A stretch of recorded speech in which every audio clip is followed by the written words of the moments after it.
Tom and Giovanna Fletcher. Sorry, we're in the middle of hugging each other and you all came back to There's no us. time for hugs. No time for hugs on this show. It's great to see the two of you. Right, you're so busy with everything. Little baby number 3, we're going to talk about in a second. Yeah.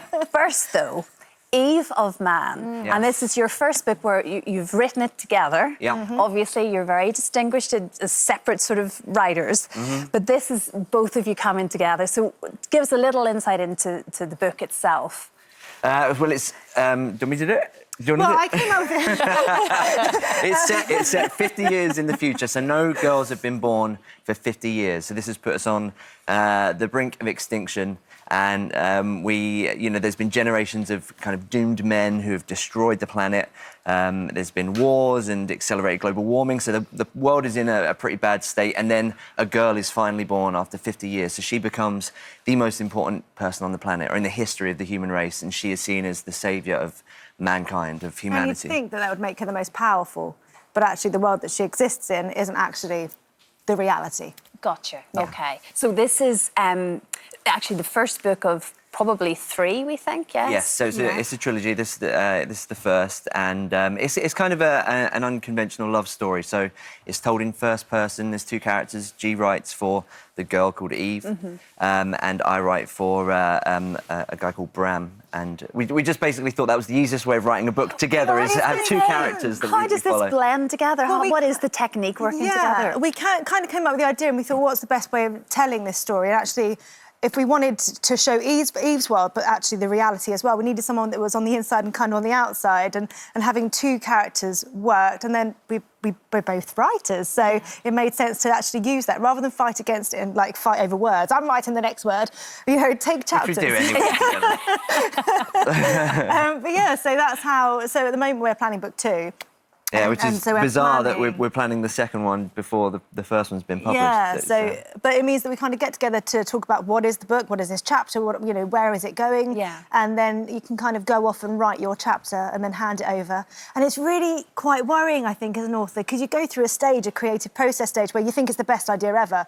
And then you start writing, you're like, oh, I don't know, you have a bit of self-doubt, and you're like, this is the worst thing ever. And it's at that point you've got to kind of hand it over. You just got to hope that we're both not in that stage at the same time.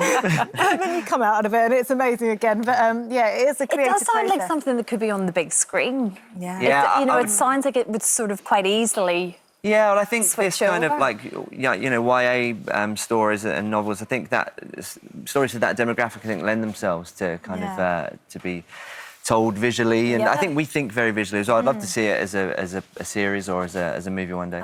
Well, it could happen. One day. Happen.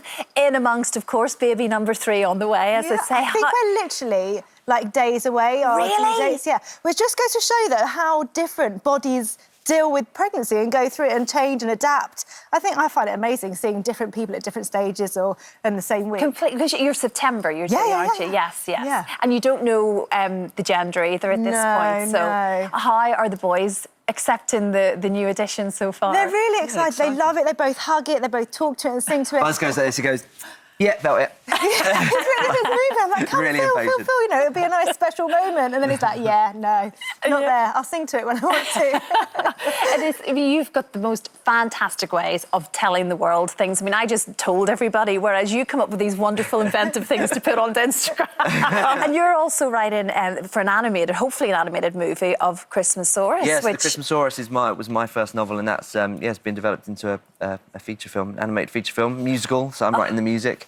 I've written most of the songs now, so that's really exciting. I've said a few years. Like animation takes a long time, so it's a few years away. But Tom can't do things by halves, so he'll write a book and then write, an album to go along with it, because that's what people do, Because eyes watering so much, I'm like crying, It's like hay fever. I'm not that emotional. I have had the worst hay fever as well that I've ever had this year, so I'm blaming everything that's going on here for all the changes happening here. I get it. Are you feeling good in yourself? Yeah, I'm feeling great. A bit tired.